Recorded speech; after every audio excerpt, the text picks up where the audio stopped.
So I'm Cherie Dawson-Edwards. I'm the acting director of the Anne Braden Institute for Social Justice Research, and I'm also an associate professor in the Department of Criminal Justice here at the University of Louisville. I bring you greetings from both of my entities who are co-sponsoring this event. So I want to talk a little bit about our guest today. I'll read a little bit about his bio, but then I was asked to kind of situate his visit in the University of Louisville. And I'd like to do that by talking a little bit about his parents' relationship with Anne and Carl Braden, representing, as I'm representing the Anne Braden Institute. But first, let me talk a little bit about him. So James Forman Jr. is a professor of law at Yale Law School.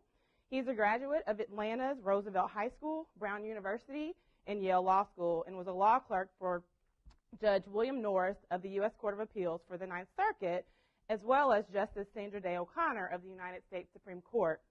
After clerking, he joined the Public Defender Service in Washington, D.C., where for 6 years he represented both juveniles and adults charged with crimes.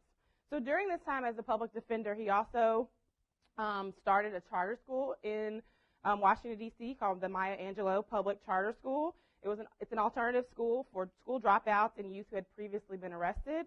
In 2007, the Maya Angelou School expanded and agreed to run the school inside D.C.'s juvenile prison. Forman taught at Georgetown Law School from 2003 to 2011 when he joined Yale faculty. So we are excited to bring him here today. I know that you all are familiar with his text that came out last year. I'm super excited to learn more about his perspective as it relates to locking up our own crime and punishment in Black America. As a criminal justice professor, I'm excited to be here today to learn more about what he has to say. And I know some of you all, I see some familiar faces, were here a couple weeks ago. We had a symposium that was based off of 3 books, and one of those books was Professor Forman's book. So I served on a panel to talk about that book. Two other colleagues served on that panel, and we were supposed to talk about the book and what it meant from our different perspectives. So for me, this book, and I want to thank you, because this book was a reminder to stay grounded in my scholar activism and to speak my truth when necessary, even when it is uncomfortable. Just as an anecdote, the day after the event, after we had this discussion here in this actual room, I actually confronted or talked to an important elected official, about his endorsement of a gang bill that is currently in our General Assembly that would unnecessarily and arbitrarily incarcerate Black and brown young people in our state. As a result of having the discussion on this book and having read this book, I use my position in scholarship to draw attention to the things that are wrong about tough on crime legislation like that, while also making sure that I acknowledge that community violence is an important issue to combat. So I'm thankful for Professor Forman's book for reminding me to do that kind of work. It is also very special for me to be here representing the Anne Braden Institute, not only because of Professor Forman's powerful scholarship that is so consistent with our mission of racial justice, but also because Professor Forman is also what you might call a legacy radical, one with a special connection to Anne Braden by virtue of his parents, James Forman Sr. and Constancia Dinky Romilly, his mom, who were deeply socially committed, important figures in their own right. His father was one of the leading figures in the 1960s Student Nonviolent Coordinating Committee, or SNCC. As SNCC's longtime director, Forman Sr. helped knit together and keep together the many young Blacks and a few whites who fanned out across the South starting in the 1960s, determined to end Jim Crow segregation by putting their bodies on the line. But more than that, Forman Sr. was a brilliant strategist and an innovative and radical thinker who helped plan and execute some of the most important activities of the Black freedom movement in those years. For example, it was Forman Sr. who trained scores of young volunteers to brave the ugly violence in Mississippi for the 1964 Freedom Summer. In work like that, he counted Anne and Carl Braden among his closest comrades from an earlier generation, part of who he and others thought of as the beloved community they wished the larger society to embrace. In fact, he had met and worked with the Bradens even before 1960 when he was a journalist in Chicago. Among Ann's papers at the Braden Institute, so if you're not familiar with the Braden Institute, we're on the second floor in Ekstrom Library, and it's a reading room. You can't check out our stuff. It's Ann Braden's collection. Among Ann's papers at the Braden Institute are many pieces of correspondence between her and Jim pondering their next steps, including his move to the South. Likewise, our guest mother, Dinky Romilly, was also one of the young SNCC activists who knew the Bradens. Romilly is also, speaking of legacy, the daughter of one of Ann Braden's dearest friends and one of the most committed white radicals of the Cold War era, writer Jessica Mitford. So for us at the ABI, it is meaningful on many levels to welcome Professor James Forman Jr. to our campus and to Louisville today. Thank you. Thank you. That might be the nicest introduction I have ever received. I really appreciate that. I want to thank Dean Crawford and Professor Powell and Professor Dawson Edwards for that wonderful introduction. And I want to thank, most of all, I want to thank all of you for coming out. I know this is a busy time of year. Can you hear me okay there on your end? Good. I know this is a busy time of year, and you have a lot of competing demands on your time. And so thank you, everybody who's come together to join in this conversation. There was mentioned, Professor Dawson Edwards mentioned that books my book is here, and I want to mention that it's on sale. I'll be signing books after the talk. I want to say something about that, which is that when I was a student, both in college and in law school, I was on heavy financial aid. And financial aid was great. It's the only reason I'm standing here today. But it's also, I found it was limited. It gave you the basics, and sometimes 95% of the basics, but it never was any extra. And so one of the things that I knew in my mind that I made a commitment to when I knew I'd have a book coming out is, especially when I go to universities or community centers, that I want anybody who wants to get a copy of the book and get the book signed to be able to do that. So when you go to see the bookseller, you should pay whatever you feel like you can contribute towards the cost of the book, and you'll get a book, and the signature for me will be just as good regardless of... Yeah.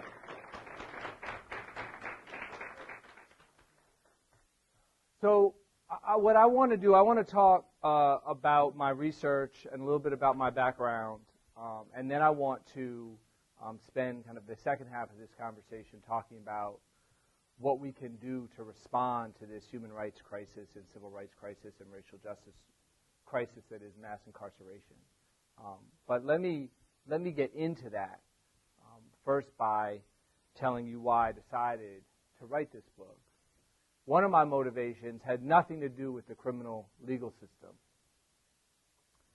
I don't know if there's anybody else out here like this, but I'm the kind of person who I was very frustrated if I go see a film or a movie, a television show, there's no African American representation in the story, in the narrative. Or even worse, or just as bad, is there's a single character who's supposed to represent all of the black community, all of black thought, all of the black perspective on this issue. And I know that's not true, and I knew that when I wrote a book, I wanted to write a book that presented the multiple perspectives, the multiple positions along various lines, along class lines. I wanted to show disagreements. I wanted to show arguments. I wanted to show the complexity that is black intellectual, political, social thought in the 20th and 21st century. And my other motivation very much grew out of my experience in the criminal system. There's a lot of stories in this book.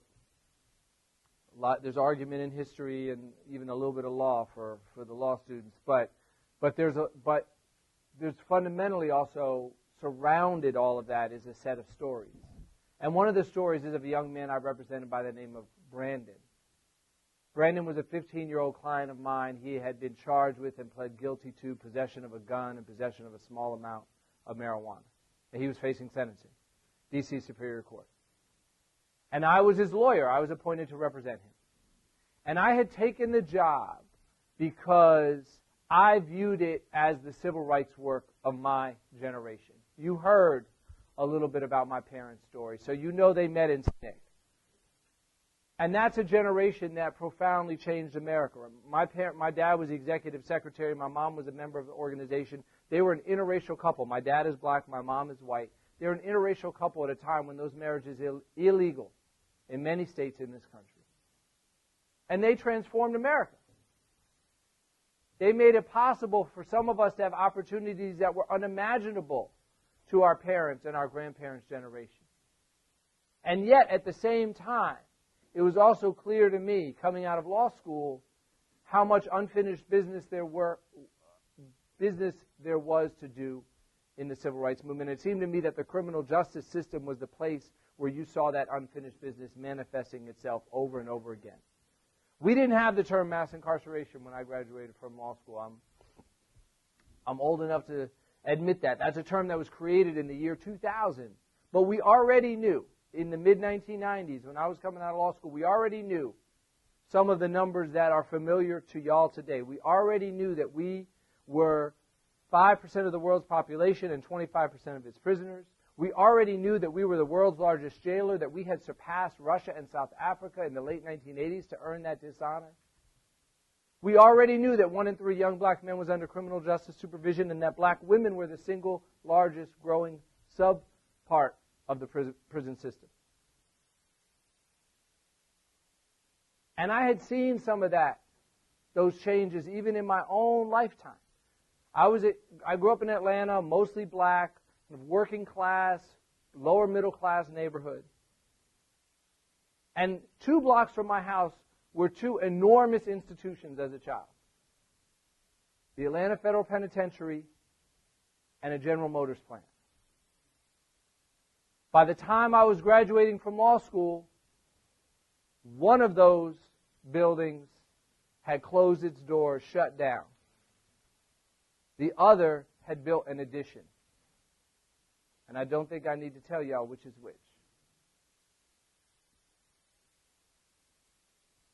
So that reality, the desire to fight that struggle, brings me to Superior Court to be standing next to Brandon asking for him to be put on probation.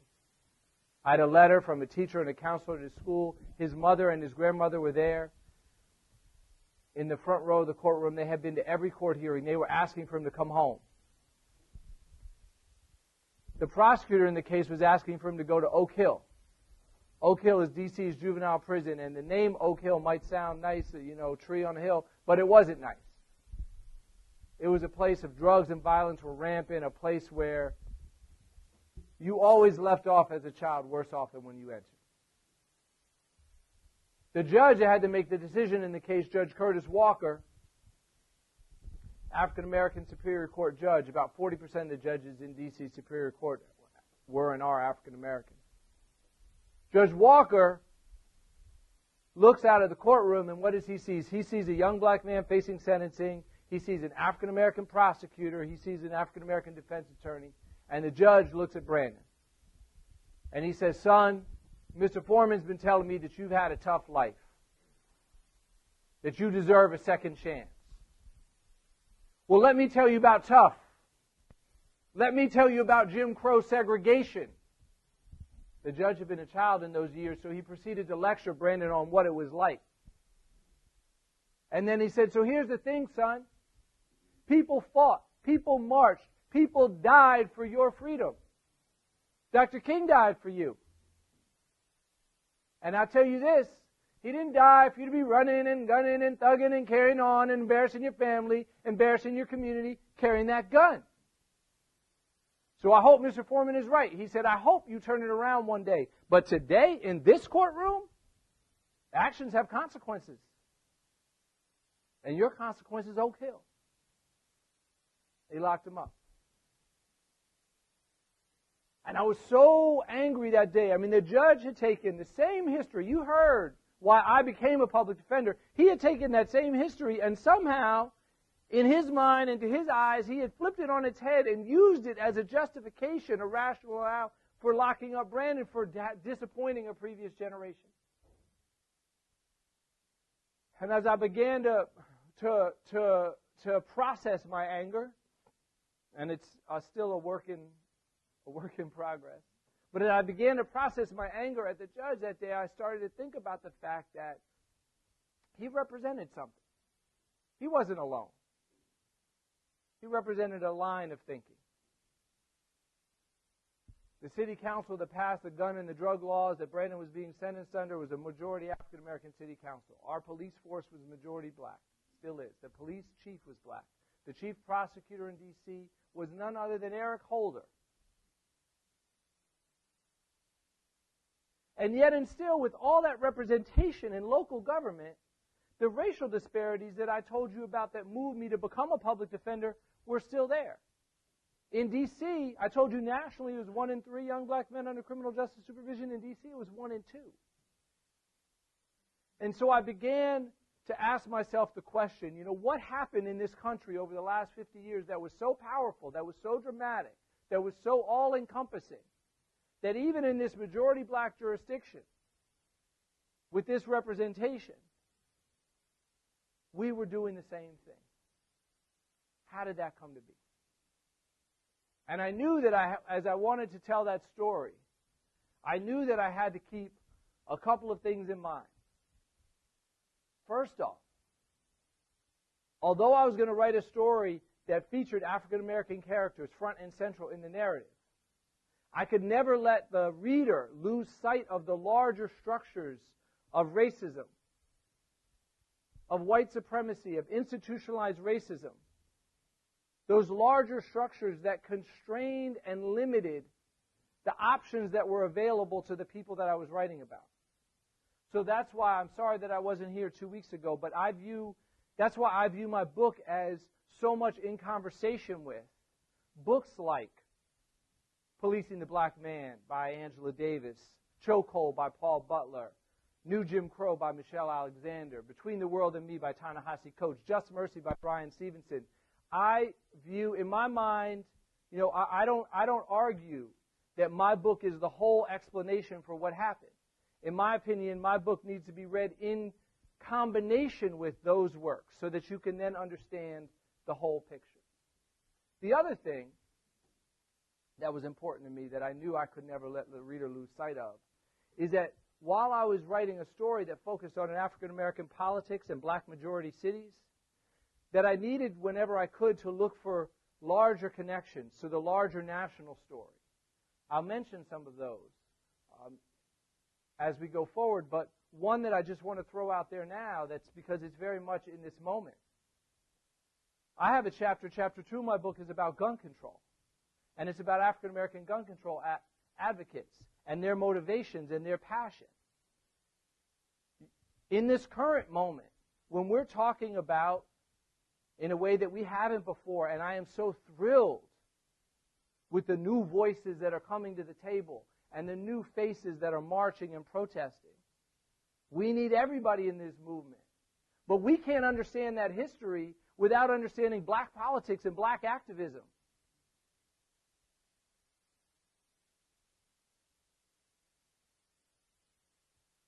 So that's what I set out to do.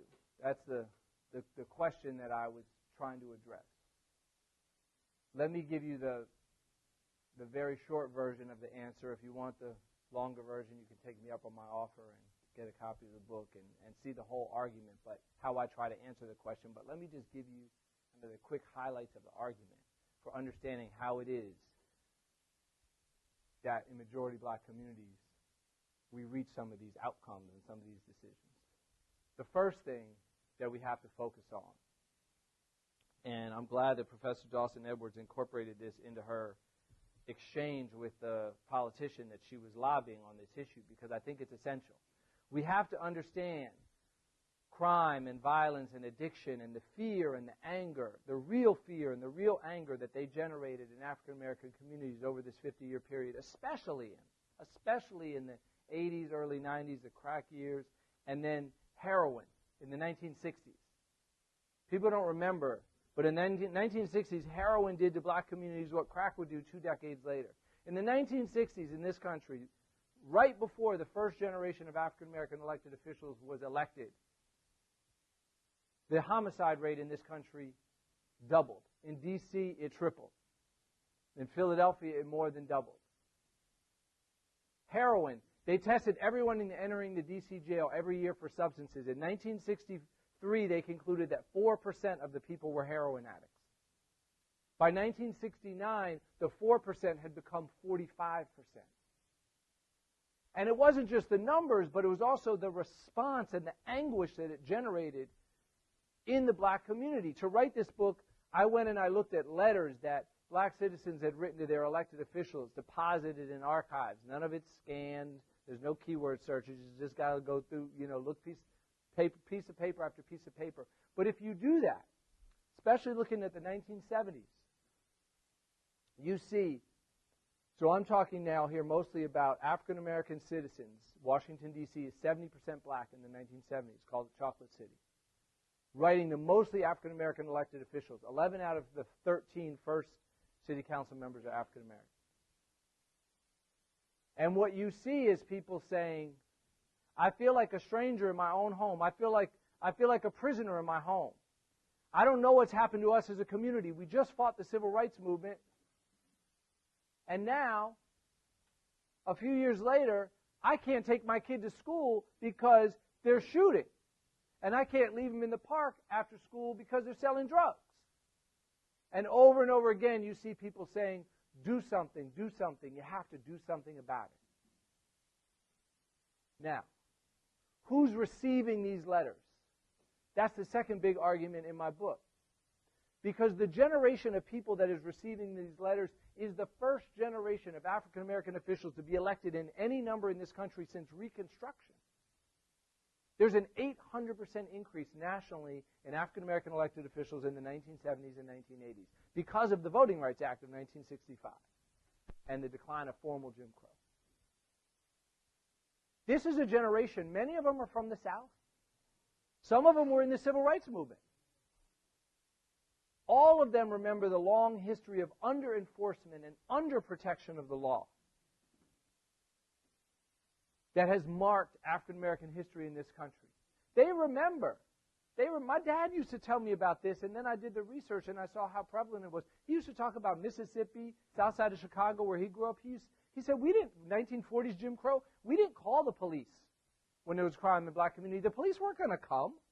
And if they did, the only thing you could be sure of is they would make matters worse. Southern sheriffs in cahoots with the Klan, right? And Southern, not just Southern, because there's Southern mentality in lots of places. Southern sheriffs in cahoots with the Klan, they were asked about homicide in a black neighborhood. They said, that's not a homicide, that's another dead black person. And they did not use the words black person. So they grew up in this history. And now that they have some measure of power, some measure of control of local government, they're bound and determined to make local government responsive to those letters, those pleas for protection, those letter writers wouldn't have bothered to write their elected official 2 decades earlier because they would have known they weren't going to get a response. But now they're writing is black elected official in office, and they want to give them a response. Okay. Crime is rising. People are scared. There's a racial justice motivation on behalf of some of the legislators to respond. But why police and why prosecutors? Why is that the response that the community gets? And here's where I said earlier that this is a book that focuses on African American actors, but it's also a book about the constraints. So let me talk about some of those constraints. The first constraint is a historical one. The people that I write about have been elected to represent communities that because of a history of racism, because of a history of slavery, because of a history of Jim Crow, because of a history of wealth discrimination, of redlining, where African American home buyers couldn't get loans to buy and improve their homes, forever depressing the value of those homes. Because of a history of usurious lenders taking advantage of foreclosure crises to go in and sweep whatever wealth existed out of black neighborhoods and vacuum it up. Because of a history of discrimination in government programs, in the GI Bill, in the decision about where to put federal highways. In the 1950s and 1960s, the United States government did an amazing thing, built a highway system that we rely on to this day and we just take for granted. But in city after city, if you look at where those highways were built, they were built through the heart of typically poor and typically black neighborhoods. In Atlanta, where I'm from, who's driven through Atlanta? Okay, you've driven through I-70, you've driven on I-75, I-85. We're so crazy in Atlanta, it's like 12 lanes in each direction now. You are driving through, when you get to downtown, right before, if you're coming from the north, right before you get to I-20, you are driving through what was the Black Wall Street. You are driving through historical Auburn Avenue, what raised Dr. King, a neighborhood that was the heart of a thriving black middle class destroyed. Still trying to recover. Still some signs of life, but fundamentally destroyed by the decision about where to put the highway. Another constraint is political. The people that I'm writing about, black elected officials, are overwhelmingly local government, city council, county council, mayor's offices.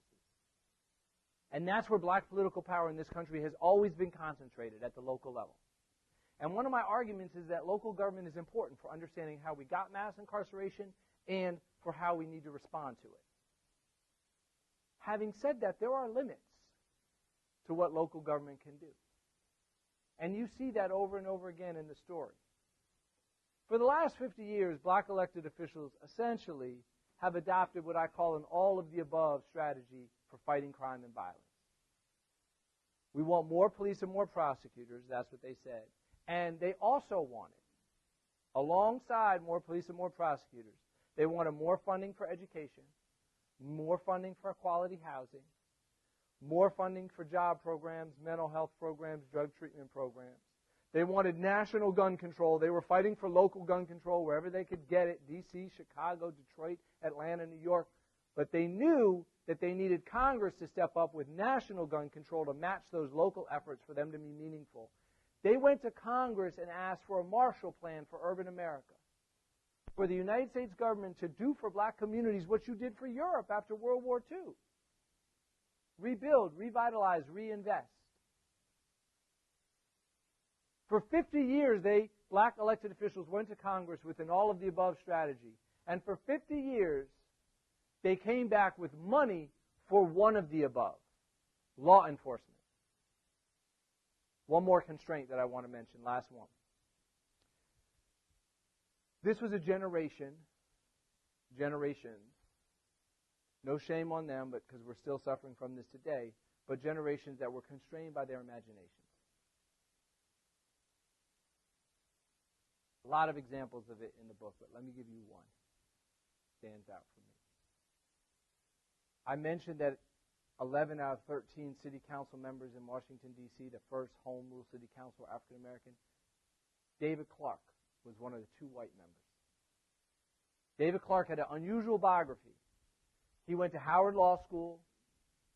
He worked with Martin Luther King after he graduates from law school, works on the Poor People's Campaign in D.C.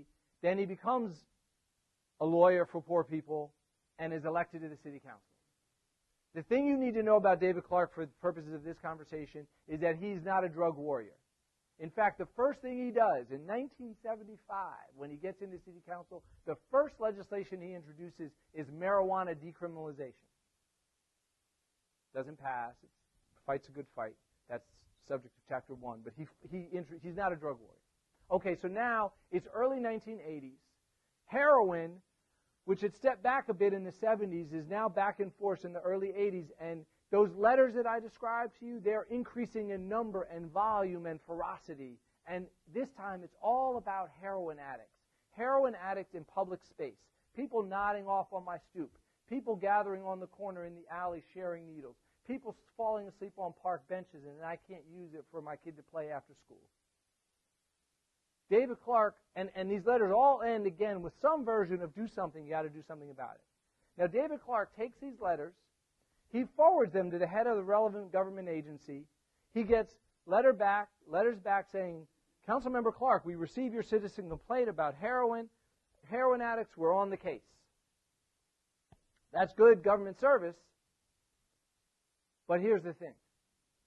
Who does this non-drug warrior, marijuana decriminalizer, send the letters to? What government agency does he forward? Remember, the complaint is there are addicts in public space.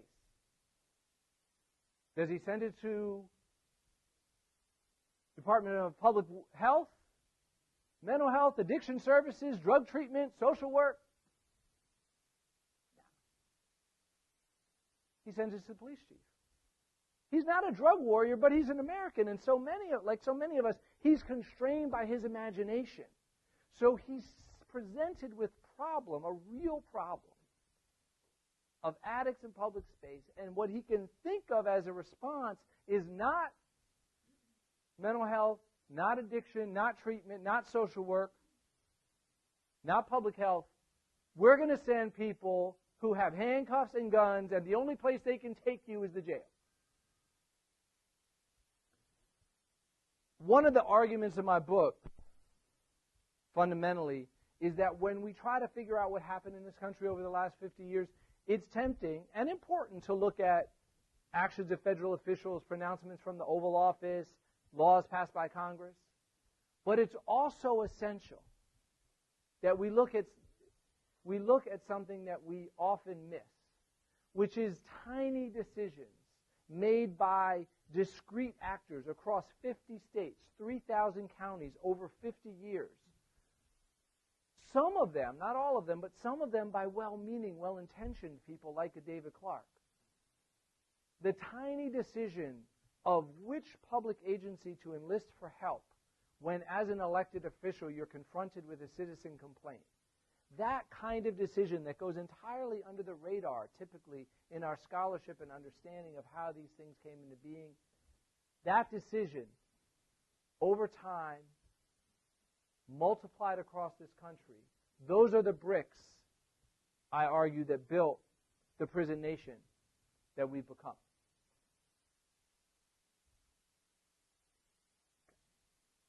When I was a student and I would come to talks, people presented on, their passion, the issue that was moving them. And I was always frustrated because what normally happened was somebody would tell me how terrible things were on this particular topic. And then as soon as they were done, they were like, okay, see you later. And so I don't want to do that.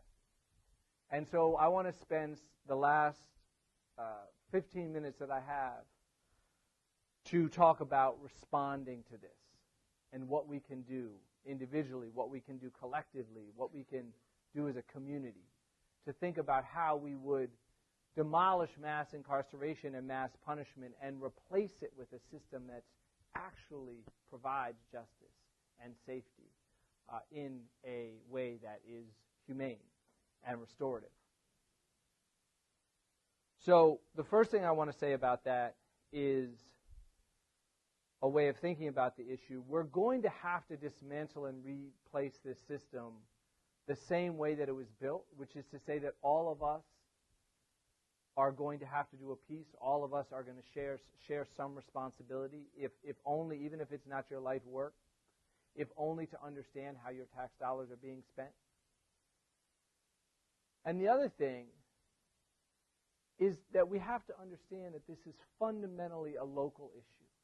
It's fundamentally a state and local issue. Again, especially now when it seems like every tweet from the president or Attorney General Sessions gets outsized attention. But this was true under President Obama and Eric Holder as well. It can, again, we can focus our attention there and get distracted. But understand that 88% of prisoners in this country are in state, county, and local prisons, not the federal ones. 85% of law enforcement in this country is state, county, and local, not federal.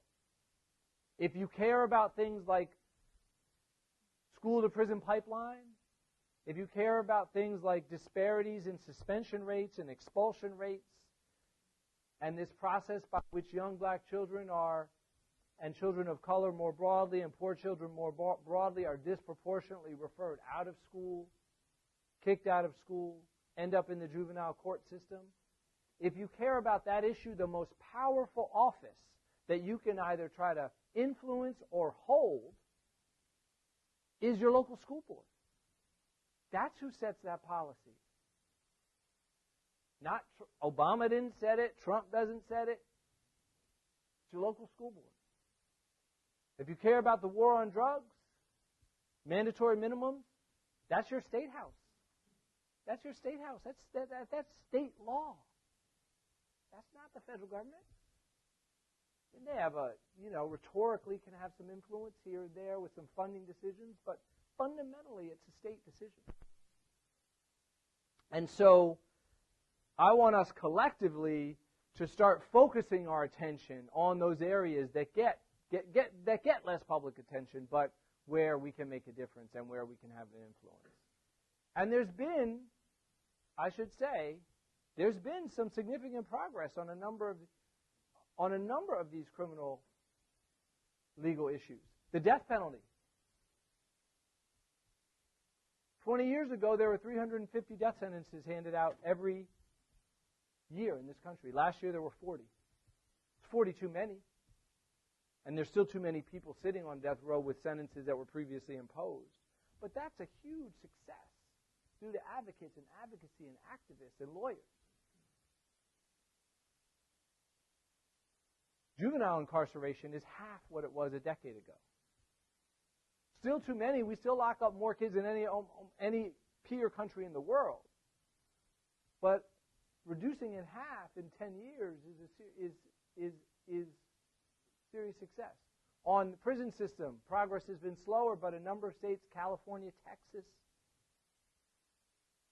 New York, Massachusetts, Connecticut, New Jersey have reduced their prison populations 20% over the last 10 years, and crime has gone down in each of those states 20% in those same 10 years. So don't let anybody tell you that if you do this, that crime is going to go up.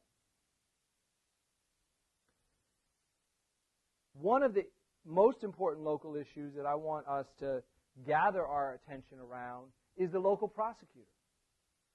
How many people know either where you live here in Louisville or where you're from? If you don't live here full time as a student, you get 2 shots at this. How many people know the name of your local county prosecutor? Okay, whoa, all right. I was in Pennsylvania yesterday, and there were like 3 people in the room. So that's good. That's right. There you go. Nice. This is the most powerful, important actor of any single person in the criminal legal system, is a local prosecutor. Now, and here's where I would talk about being constrained by our imaginations. So I'm a victim of it too. Because 5 years ago, if you had told me, because for 50 years, the time covered in this book, the only way you became elected local prosecutor was by saying, I'm going to lock up more people than the other person running and for longer and in worse conditions. And if you had asked me 5 years ago whether that would ever change, I mean, I'm a pretty optimistic person. I would have said, no, that's just, well, there's things we can do, but that's locked in. I was wrong. Because 2 years ago, in November 2016 election, some good news out of that election, believe it or not, was that across the country, in Florida, in Alabama, in Texas, in Georgia, in Denver, in Chicago, people ran on platforms of mass incarceration is a profound social problem, the war on drugs has failed us, racial disparities and are a moral issue, nonviolent drug offenders should be diverted, I oppose the death penalty. These were platforms, stated platforms of people running for prosecutors. And a bunch of them won. In Texas, a career defense attorney with the words not guilty tattooed on his chest ran for local prosecutor and won. Ran and unseated an incumbent I mean, I'm a hardcore pro-defense person. Not guilty is not tattooed anywhere. And then, more recently in Philadelphia, a guy who had spent his career as a civil rights lawyer, the main line on his bio was, I sue cops. Angela Davis might have talked about this when she was here, because she talks about this issue some. He ran for local prosecutor, and the police union laughed at his candidacy. They were asked, what do you think about this guy running? They said, it's hilarious. It's a joke. Well, activists got together and said, we're not going to let it be a joke, and they knocked on doors, and they got out the vote, and young people voted. And here's the thing, y'all, and Professor Davis might have mentioned this, but like nobody votes in these elections. So like if we all get together, and we need like 5 more people. I mean, not me, I'm not registered here, but we need 5 more people, we can have a new prosecutor. They're off-year, off-cycle elections where 17 people show up to vote. So we can turn these things. And they've taken advantage of that for ill, but we can take advantage of it for justice. Bail reform. Let me just throw that out there real quickly because it's an issue that, it's a profound moral issue, and it's something that's coming right here to Louisville. I would encourage people to look at bailproject.org, national organization, but opening up a chapter here. And what they do, right, we have 500,000 people in this country locked up in jail. Most of them are legally innocent, awaiting trial. And what they do is they work to change the bail laws in the communities that they're involved in. So that, and while they're fighting to change the laws, they also raise contributions from people to help them post bail. A lot of times it's a small amount of money, $50, $100. But if you're destitute, if you're indigent, it might as well be $1 million. If you have $0, $100 is $1 million. You don't have it.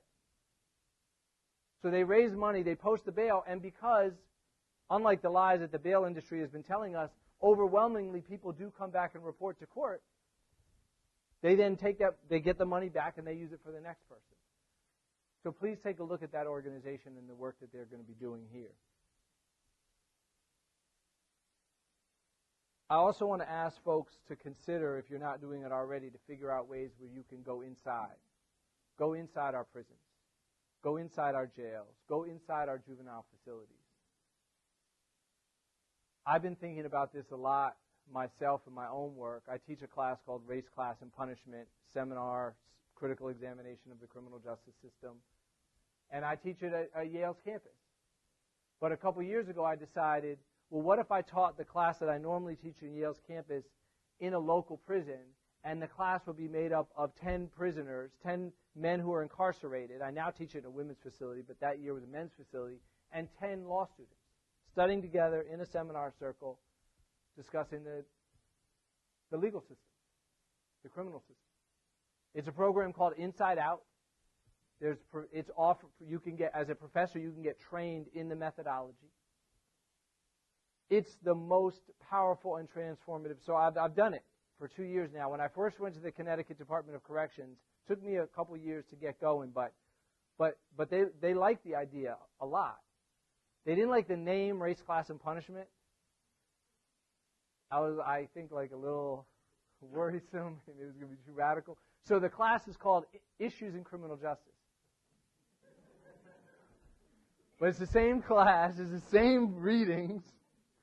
We still talk abolition, but it's a new heading.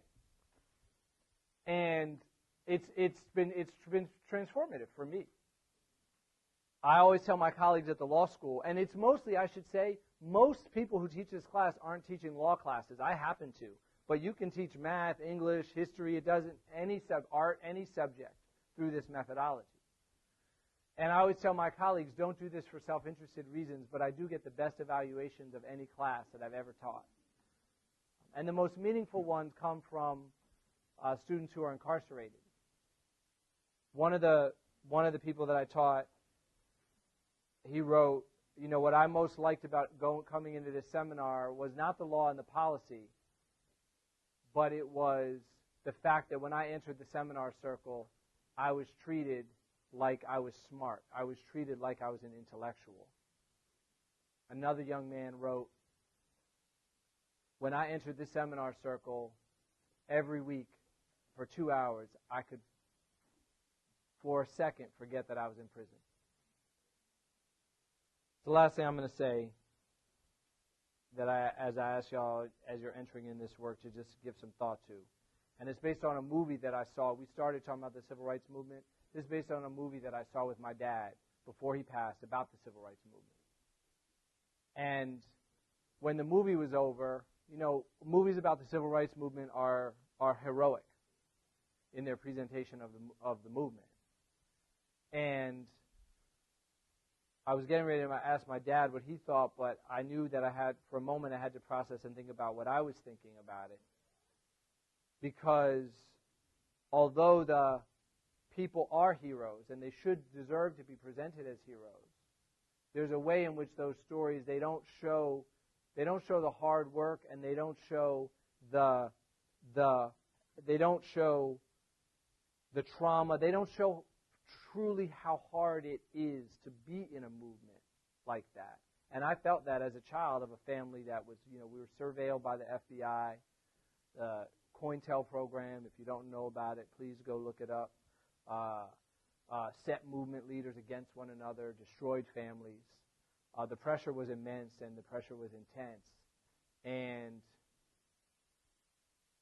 they don't show that. And so I mention that because for students who currently are activists and who feel under pressure and under stress and who feel like it's so unfair that you have to do all of this and your classmates and your peers, like they just get to study and you have to do all the studying. There's no cut in what you get to study. There's no benefit for your political activism on your grades. You have to do all that and then fight for social justice, and in many cases, fight for your very survival, because that's what the fight can feel like.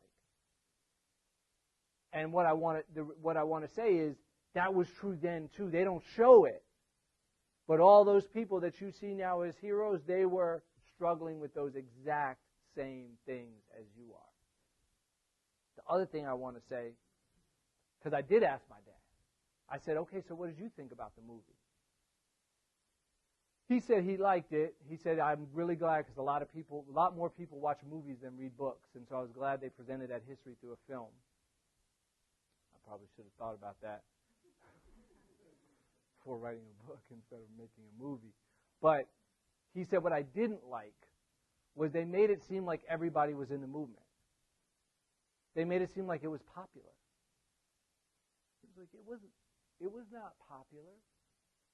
We were unpopular. We were hated. We were a few. Always, come to meetings, 3 people were there. And it was the same 3 people that were at the last meeting. Martin Luther King, y'all know this. I know you know this. Martin Luther King was desperately unpopular before he was killed. The March on Washington, the very march that they show over, the only part of King's legacy that you get exposed to on, mainstream outlets. 1963, they asked people before the March on Washington, Gallup poll, national poll, do you think the proposed march in Washington, D.C. will help or hurt the cause of the Negro? 2/3 of Americans said hurt. And then 10 million people were like, oh, I was there. No, you weren't. So this is the thing. This is the thing that my dad was saying. He said, when you are facing an obstacle that appears insurmountable, that appears so mammoth, he didn't say mass incarceration because it wasn't a thing then, but slavery, Jim Crow, I would say mass incarceration. He said, when you're facing that, people are going to tell you that changing it is impossible. And if you ignore them and you resist and you fight and you litigate and you march and you legislate and you advocate in whatever way is your domain, and you break down that system, those same people that told you it was impossible are going to come around and say, oh, that was inevitable. And I was there too. And then they're going to make a movie about it. So I don't know what's going to be the idea or the issue or the group of people then in this room that's going to come together, that's going to mobilize, that's going to come up SNCC was started on a college campus. So I don't know who in this room is going to have and what the idea is going to be, but I know that you're here and I know that the idea is here. And when you do it, and when you press, and when you argue, and when you litigate and legislate and march, and you're able to dismantle mass incarceration,